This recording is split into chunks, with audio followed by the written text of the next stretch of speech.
हरे Krishna. Shrimad Bhagavatam canto 10 chapter 70 भगवान कृष्ण की दैनिक चर्या।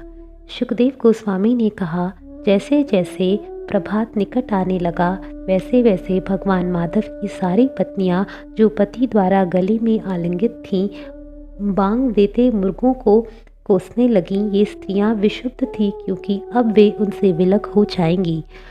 पारिजात उद्यान से आने वाली सुगंधित वायु से उत्पन्न भौरों की गुनगुनाहट ने पक्षियों को नींद से जगा दिया, और जब ये पक्षी जोर जोर से चहचहाने लगे तो उन्होंने भगवान कृष्ण को जगा दिया, मानो दरबारी कवि उनके यश का गायन कर रहे हों।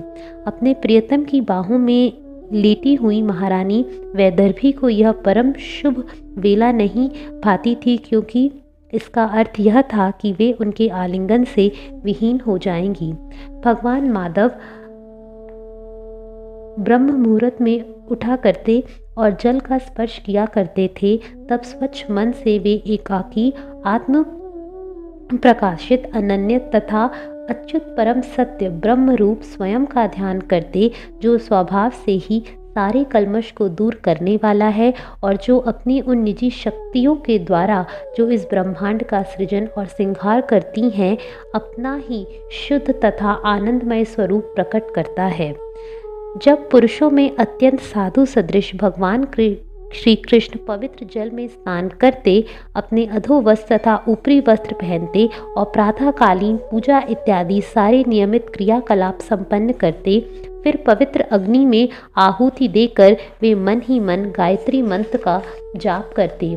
प्रतिदिन भगवान उदय होते सूर्य की पूजा करते और अपने अंश रूप देवताओं, ऋषियों तथा पितरों का तर्पण करते। तत्पश्चात आत्म समृद्ध भगवान अपने गुरुजनों तथा ब्राह्मणों की ध्यान पूर्वक पूजा करते। वे सुवस्त्राभूषित ब्राह्मणों को पालतू तथा शांत गौओं का झुंड दान में देते, जिनके सींग सोने से मणे होते और गले में मोतियों की मालाएं रहती थी। ये गौएं सुंदर वस्त्रों से भी विभूषित रहती और उनके खुरों के अगले हिस्से चांदी से मणे होते। ये प्रचुर दूध देने वाली तथा एक बार ब्याही वाली होती और इनके साथ इनके बछड़े होते। भगवान प्रतिदिन 13,084 गौओं के अनेक झुंड विद्वान ब्राह्मणों को देते और साथ में मलमल, मृग चर्म तथा तिल भी दान देते। भगवान कृष्ण गौओं, ब्राह्मणों तथा देवताओं, अपने वरेशजनों तथा गुरुओं और समस्त जीवों को जो उन परम पुरुष के ही अंशरूप हैं नमस्कार करते। तब वे शुभ वस्तुओं का स्पर्श करते। वे मानव समाज के आभूषण स्वरूप अपने शरीर को अपने विशेष वस्त्रों तथा रत्नों से और दैवी फूल मालाओं एवं लेपों से सजाते।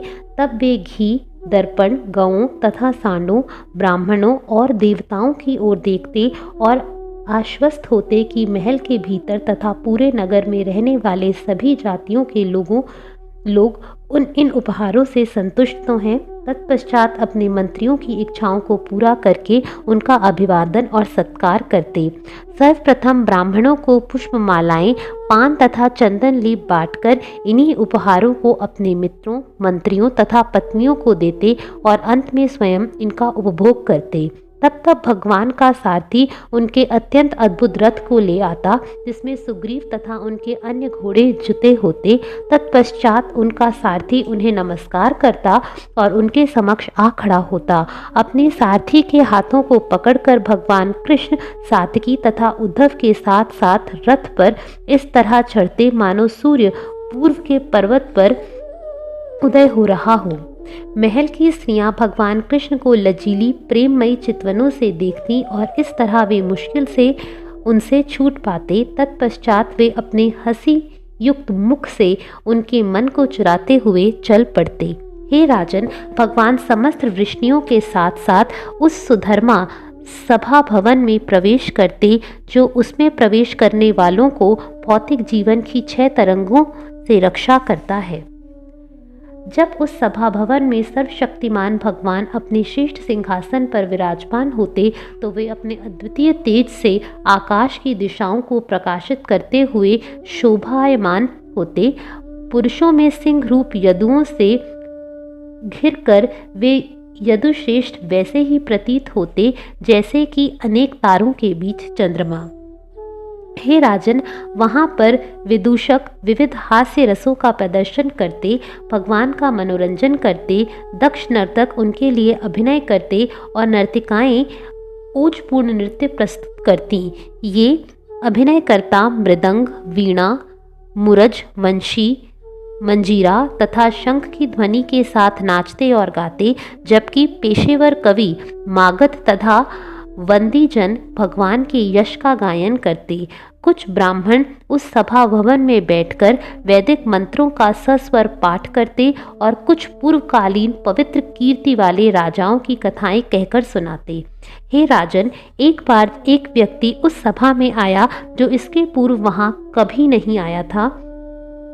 द्वारपालों ने उसके आने की जानकारी भगवान को दी और तब वे उसे भीतर लेकर आए। उस व्यक्ति ने भगवान कृष्ण को नमस्कार किया और हाथ जोड़कर उनको बतलाया कि जरासंध द्वारा बंदी बनाए जाने के कारण किस तरह अनेक राजा कष्ट भोग रहे हैं। जिन 20,000 राजाओं ने जरासंध की दिग्विजय के समय पूर्ण आधीनता स्वीकार नहीं की थी, वे उसके द्वारा बलपूर्वक गिरिव्रज नामक किले में बंदी बना लिए गए थे।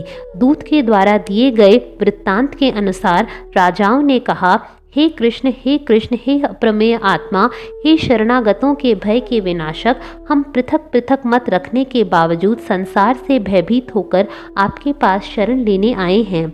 इस जगत में लोग सदैव पाप कर्मों में लगे रहते हैं और इस तरह वे अनेक असली कर्तव्य के विषय में जो आपके आदेशानुसार आपकी पूजा करना है विभ्रमित रहते हैं। इस कार्य से सचमुच ही उन्हें सौभाग्य प्राप्त हो सकता है। हम सर्वशक्तिमान भगवान को नमस्कार करते हैं जो काल रूप में प्रकट होते हैं और इस जगत में दीर्घायु की प्रबल आशा को सहसा छिन्न कर देते हैं। आप विश्व के अधिष्ठाता प्रभु हैं और आप इस जगत में संतों की रक्षा करने तथा दुष्टों का दमन करने के लिए अपनी निजी शक्ति के साथ अवतरित हुए हैं। हे प्रभु, हम यह समझ नहीं पाते कि कोई आपके नियम का उल्लंघन करने पर भी अपने कर्म के फलों को कैसे भोग सकता है। हे प्रभु, इस शवतुल्य शरीर से जो कि सदैव भय से ओतप्रोत रहता है, हम राजा लोग सुख के बोझ को स्वप्न की तरह वहन करते हैं। इस तरह हमने असली आत्म सुख को त्याग दिया है जो आपकी निस्वार्थ सेवा करने से प्राप्त होता है। इतने अधिक अभागे होने से हम आपकी माया के पाश के अंतर्गत कष्ट भोग रहे हैं। इसलिए हम बंदियों को कर्म के बंधनों से जो कि मगध के राजा के रूप में प्रकट हुए हैं मुक्त कीजिए, क्योंकि आपके चरण उन लोगों के शोक को हरने वाले हैं जो उनकी शरण में जाते हैं। 10,000 उन्मत्त हाथियों के पराक्रम को वश में करके अकेले उसने हम सबों को अपने घर में ही उसी तरह बंदी कर रखा है जिस तरह कोई सिंह भेड़ों को पकड़ लेता है। हे चक्रधारी, आपकी शक्ति अथाह है और इस तरह आपने जरासंध को युद्ध में 17 बार कुचला है, किंतु मानवीय कामकाज में लीन होने से आपने उसे आपको पराजित करने का एक बार अवसर दिया है। अब वह गर्व से इस कदर फूला हुआ है कि आपकी जनता रूप हम सबों को सताने का दुस्साहस कर रहा है। हे अजित, आप इस स्थिति को सुधारें। दूत ने आगे कहा, यह जरासंध के द्वारा बंदी बनाए गए राजाओं का संदेश है। वे अभी आपके दर्शनों के लिए ललायित हैं, क्योंकि उन्होंने अपने को आपके चरणों में समर्पित कर दिया है। कृपा करके इन बेचारों को सौभाग्य प्रदान करें। सुखदेव गोस्वामी ने कहा, जब राजाओं का दूत इस तरह बोल चुका तो देवर्षि नारद सहसा प्रकट हुए। सिर पर सुनहरे रंग की जटा धारण किए परम तेजस्वी ऋषि प्रकाशमान सूर्य की तरह लग रहे थे। भगवान कृष्ण जो ब्रह्मा तथा शिव जैसे लोकेश्वरों के भी पूज्य स्वामी हैं, फिर भी ज्यों ही उन्होंने नारद मुनि को आते देखा तो वे अपने मंत्रियों तथा सचिवों समेत महर्षि का स्वागत करने तथा अपना सिर झुकाकर उन्हें सादर नमस्कार करने के लिए सहर्ष खड़े हो गए। जब नारद उन्हें निवेदित किया गया आसन ग्रहण कर चुके तो भगवान ने शास्त्रीय विधियों से मुनि का स्वागत किया और सम्मान पूर्वक तुष्ट करते हुए उनसे निम्नलिखित सत्यनिष्ठ तथा मधुर शब्द कहे। भगवान कृष्ण ने कहा, यह निश्चित है कि आज तीनों लोकों में समस्त भय से मुक्ति प्राप्त कर ली है, क्योंकि आप जैसे सारे लोकों में स्वच्छंद विचरण करने वाले महापुरुष का प्रताप है। ईश्वर की सृष्टि के भीतर ऐसी कोई वस्तु नहीं जो आपको ज्ञात ना हो, अतएव कृपा करके हमें बतलाएं कि पांडव क्या करना चाहते हैं। श्री नारद ने कहा, हे सर्वशक्तिमान, मैं आपकी माया की दुर्लभ शक्ति को जिससे ब्रह्मांड के सृष्टा ब्रह्मा तक को आप मोहित कर लेते हैं, कई बार देख चुका हूँ। हे विभुन, इसमें मुझे तनिक भी आश्चर्य नहीं लगता कि आप जीवों के बीच विचरण करते हुए अपने को अपनी ही शक्तियों में छिपा लेते हैं, जिस तरह अग्नि अपने ही प्रकाश को धुएं से ढक लेती है। भला आपके उद्देश्य को सही सही कौन समझ सकता है? अपनी भौतिक शक्ति से आप इस सृष्टि का विस्तार करते हैं और फिर इसे अपने में लीन कर लेते हैं, जिससे प्रतीत होता है कि इसका वास्तविक अस्तित्व है। आपको नमस्कार है, जिनकी दिव्य स्थिति अचिंत्य है। जन्म तथा मृत्यु के चक्र में फंसा जीव यह नहीं जानता कि भौतिक शरीर से जिससे उसे इतना कष्ट मिलता है किस प्रकार छुटकारा पाया जाए। किंतु हे परमेश्वर, आप विविध स्वरूपों में इस जगत में अवतरित होते हैं और अपनी लीलाएं करके अपने यश की प्रज्वलित मशाल से जीव के मार्ग को आलोकित कर देते हैं। इसलिए मैं आपकी शरण में जाता हूँ। तो भी मनुष्य का अभिनय कर रहे हैं। परम सत्य, मैं आपको बतलाऊंगा कि आपके बुआ के पुत्र युधिष्ठिर महाराज क्या करना चाहते हैं। राजा युधिष्ठिर एक छत्र सत्ता की इच्छा से राजसूय नामक महानतम यज्ञ द्वारा आपकी पूजा करना चाहते हैं। कृपा करके उनके इस प्रयास के लिए आशीर्वाद प्रदान करें। हे प्रभु, आपको देखने के इच्छुक सारे श्रेष्ठ देवता तथा यशस्वी राजा उस श्रेष्ठ यज्ञ में आएंगे। हे प्रभु, आपके यश का श्रवण तथा कीर्तन करने से तथा ब्रह्म रूप आपका ध्यान करने से जाति से निकाले गए अंत्यज लोग भी शुद्ध हो जाते हैं। तो फिर उनके विषय में क्या कहा जाए जो आपको देखते हैं और आपका स्पर्श करते हैं। हे प्रभु, आप सभी मंगलों के प्रतीक हैं। आपका दिव्य नाम तथा यश ब्रह्मांड के उच्चतर, मध्य तथा अधोलोक सहित समस्त लोकों के ऊपर छत्र के समान फैला हुआ है। आपके चरण कमलों को प्रक्षालित करने वाला दिव्य जल उच्चतर लोकों से मंदाकिनी नदी के नाम से, अधोलोक में भोगवती के नाम से और इस पृथ्वी लोक में गंगा के नाम से विख्यात है। यह पवित्र दिव्य जल संपूर्ण ब्रह्मांड में प्रवाहित होता है और जहाँ भी जाता है उसे पवित्र कर देता है।